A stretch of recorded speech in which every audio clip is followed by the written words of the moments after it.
Hi hello నమస్తే good morning welcome to our YouTube channel. నేను మీ అల్లం సాయి కృష్ణ. ఈ వీడియోలో ఈరోజున ముఖ్యమైన రెండు అప్డేట్స్ అనేవి ఉన్నాయి.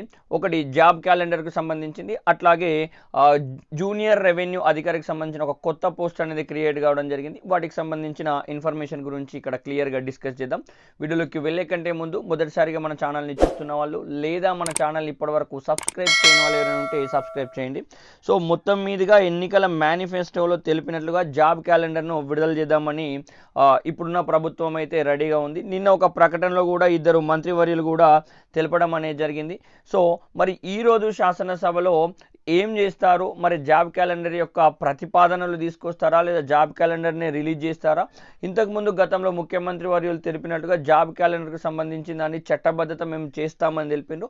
మరి ఎట్లాంటి సూచనలు చేసే అవకాశం అనేది ఉంది, మరి దానికి మిగిలిన వారు ఎట్లా సపోర్ట్ అనేది చేసే అవకాశం అనేది ఉంది. మరి ఈ టర్మ్ అయితే నోటిఫికేషన్కి సంబంధించిన కొన్ని ఎగ్జామినేషన్స్ ప్రజెంట్ డిఎస్సికి సంబంధించిన ఒక కంక్లూడ్ స్టేజ్కి రావడం జరిగింది. అట్లాగే నవంబర్ డిసెంబర్ స్టేజ్లో గ్రూప్ 2 గ్రూప్ 3కి సంబంధించిన రిక్రూట్మెంట్స్ యొక్క ఎగ్జామినేషన్స్ పూర్తయ్యే అవకాశం అనేది ఉంది.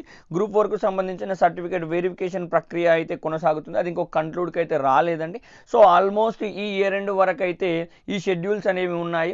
మరి ఇప్పుడు ఇవ్వబోయే డీటెయిల్స్ అనేవి నెక్స్ట్ క్యాలెండర్కా, మరి అది ఎప్పటి నుంచి ఇంప్లిమెంట్ అవుతుంది ఏంది అనే విషయాలు అయితే గమనించాల్సిన అవసరం అయితే ఉంది. సో ముఖ్యమంత్రి గారు ఒక ప్రకటనలో ఏం తెలిపిండ్రు గతంలో అంటే ఏటా జూన్ 2కి నోటిఫికేషన్ వచ్చేసేసి డిసెంబర్ 9కి దాన్ని కంక్లూడ్ చేస్తామని చెప్పిండు. మార్చ్ ఏప్రిల్ మంత్లో ఉన్న వేకెన్సీస్ యొక్క లిస్ట్ అవుట్ని చేసుకుందామని తెలిపిండు. మరి ఈ ఇయర్ అయితే దాదాపు నా అంచనా ప్రకారం ఈ ఇయర్కి సంబంధించిన నోటిఫికేషన్స్ అయితే ఏమీ ఉండకపోవచ్చు. ఆల్మోస్ట్ నెక్స్ట్ ఇయర్కు సంబంధించిన క్యాలెండర్ విషయంపైనే డిస్కషన్ జరుగుతుందని నేనైతే ఎక్స్పెక్ట్ చేస్తున్నాను. బట్ ఏవైనా డిపార్ట్మెంట్స్లలో ఖాళీగా ఉండి చలో ఈసారి కూడా మనం ఎంతో కొంత రిక్రూట్మెంట్ చేద్దామన్న సంకల్పంగా ఉంటే ఇవి కూడా వచ్చే అవకాశం అయితే ఉంటుంది. సో మొత్తం మీదుగా అందరు అనుకున్నట్లు ఒక జాబ్ క్యాలెండర్కు సంబంధించిన ప్రక్రియకు ఒక మొదటి అడుగు అయితే పడబోతుంది. మరి అది ఎట్లా ఉంటుంది ఏముంటుంది అనేది మనకు దాదాపు మధ్యాహ్నం లేదా సాయంత్రం వరకు అయితే అప్డేట్ అయితే వచ్చే అవకాశం అయితే ఉంటుందండి. అదేవిధంగా మనకు మరొక కొత్త పోస్టుకు సంబంధించిన అప్డేట్ వచ్చింది. ఈరోజు ఈనాడు దినపత్రికలో రాశారు, జూనియర్ రెవెన్యూ అధికారులు వస్తుండ్రు, రెవెన్యూ గ్రామానికి ఒక జేఆర్ఓ అని ఇక్కడ ఇవ్వడం జరిగింది.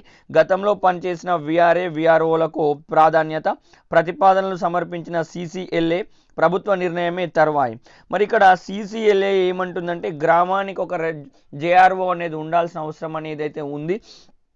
వీళ్ళు అనేక పనులు చేయడానికి అవకాశం ఉంటుందని తెలిపారు. బట్ గత ప్రభుత్వం వాంటెడ్లీ ఈ విఆర్ఓ వ్యవస్థను కంప్లీట్గా రద్దు చేసేసి వాళ్ళని వేరే డిపార్ట్మెంట్స్కు పంపారు. బట్ అక్కడ వాళ్ళకి అంత సాటిస్ఫాక్షన్ అనేది లేదు. ఇంకోటి ఏంటంటే వాళ్ళకి అక్కడ శాలరీస్ కూడా ఇన్ టైంలో రాలేకపోతున్నాయన్న వాదన అనేది ఉంది. అట్లాగే వాళ్ళను షెఫ్లింగ్ కూడా సరిగ్గా చేయలేదన్న వాదన కూడా ఉంది. కావున ఇప్పుడు ఈ సిసిఎల్ఏ చెప్పిన దాని ప్రకారం మరి ప్రభుత్వం కింద ముందుకు వస్తే ఈ పోస్టులు అయితే ప్రతి గ్రామానికి దాదాపుగా ఇవ్వాల్సిన అవసరం అయితే ఇక్కడ ఏర్పడుతుంది. ప్రతి రెవెన్యూ గ్రామానికి ఇవ్వాల్సిన అవసరం అయితే ఏర్పడుతుంది. మరి వీళ్ళు ఇక్కడ ఏమంటారు అంటే మరి ఈ ఇన్ని పోస్టులను క్రియేట్ చేస్తే గవర్నమెంట్ మీద బర్డెన్ పడుతుంది. కావున కొత్త రిక్రూట్మెంట్ ఏమీ చేయకుండానే ఆల్రెడీ గతంలో పనిచేసిన విఆర్ఓ విఆర్ఏలకు ఇస్తే బాగుంటుంది అన్న ఆలోచనలు ఉన్నారు. దానిలో డిగ్రీ క్వాలిఫికేషన్ ఉన్న వాళ్ళను తీసుకుందామన్న ఆలోచన ఉన్నట్లుగా వీళ్ళు తెలిపారు. మరి ప్రభుత్వం దీనిపైన ఎలాంటి నిర్ణయం తీసుకోబోతుంది? ఒకవేళ రెండు విషయాలు గమనిస్తే, వాళ్ళకి ఆల్రెడీ ఎంతో కొంత అనుభవం ఉంది, వాళ్ళని తీసుకుంటే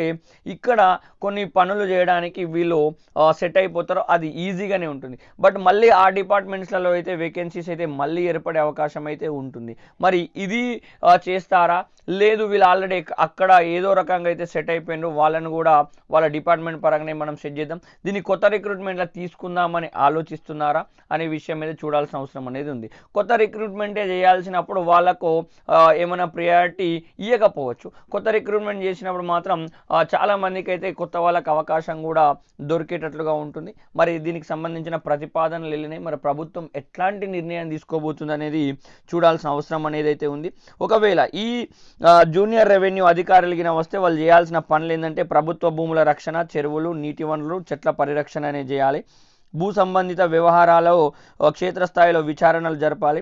అన్ని రకాల ధృవీకరణ పత్రాలకు సంబంధించిన విచారణలు, ప్రభుత్వ పథకాల అభివృద్ధి కార్యక్రమంలో అర్హులను గుర్తించాలి వీళ్ళే. భూ సర్వేకు సహాయకారిగా ఉండాలి, విపత్తులు ఇతర అత్యవసర సేవల్లో తోడ్పాటును అందించాలి, అన్ని రకాల ఎన్నికలకు సంబంధించిన విధులు ప్రోటోకాల్ అధికారులకు సహాయ సహకారులుగా బాధ్యతలు వహించాలి, జిల్లా మండల క్లస్టర్ గ్రామ స్థాయిలో ఇతర శాఖలతో సమన్వయం చేసుకుంటూ సహాయకారిగా వ్యవహరించాల్సిన బాధ్యత కూడా వీళ్ళ మీదనే ఉంది. మరి గతంలో పనిచేసిన విఆర్ఓ విఆర్ఏలకు అవకాశం ఇస్తారా లేదా కొత్త రిక్రూట్మెంట్ వేస్తారా అనేది కూడా చూడాల్సిన అవసరం అనేది ఉంది. సో ఏది ఏమైనా అయితే కొందరికి లాభం అయిపోతుంది. ఇక్కడ కొత్త రిక్రూట్మెంట్ లేకపోయినా వాళ్ళని ఇటు తీసుకొచ్చిన ఆ డిపార్ట్మెంట్స్లో వేకెన్సీస్ అయితే కావున అవి నెక్స్ట్ నోటిఫికేషన్స్కి అయితే పనికొస్తాయి.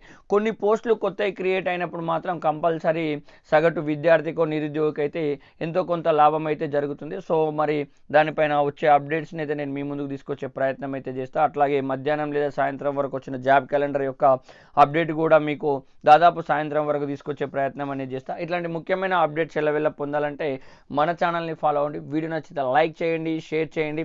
మన ఛానల్ని ఇప్పటివరకు సబ్స్క్రైబ్ చేయని వాళ్ళు ఎవరు ఉంటే సబ్స్క్రైబ్ చేయండి. Thank you so much. జై హింద్.